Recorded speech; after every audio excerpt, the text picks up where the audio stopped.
अस्सलाम वालेकुम व्यूअर्स।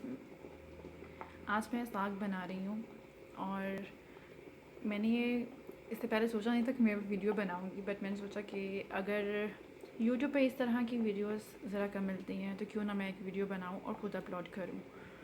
तो अभी मैंने सबसे पहले साग को काटा और पालक को भी, दोनों सेम क्वांटिटी में आपने लेनी है, दोनों की मिकदार एक जितनी होनी चाहिए।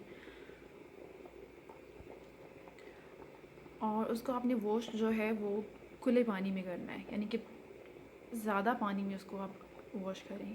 पहले आप किसी टोकरी वगैरह में उसको वॉश करें, उसके बाद एक खुले बर्तन या पतीली में पानी लें और उसमें उसको डालें, ताकि अगर कोई डस्ट उसमें रह गई है वॉश करने के बाद भी तो वो पानी में नीचे बैठ जाए। उसके बाद आप ऊपर से वो उठा लें उसको, पानी को वैसे नहीं फेंकें बल्कि ऊपर से वो साग या पालक जो है ना वो आप निकाल लें अलग बर्तन में और पानी बॉयल होने के लिए रख दें, या वो पानी बॉयल होने के लिए रख दें। जब पानी बॉयल हो जाए तो उसमें आप पालक वॉश की हुई और जो है साग उसको आप ऐड कर दें। अभी मैंने ऐसा ही किया था कि मैंने इसको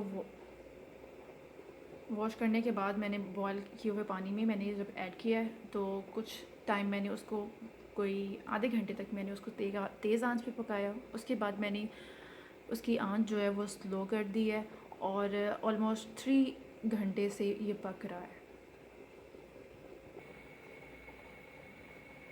और इसकी आंच भी आप देख सकते हैं कि मैंने स्लो ही रखी है, मीडियम है।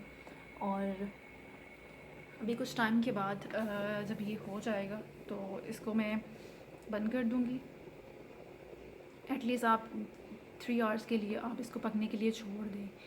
हैं तो ये लीव्स ही, बट अगर जब ठीक से कुक नहीं होते हैं तो इसमें से स्मेल आ सकती है आपको।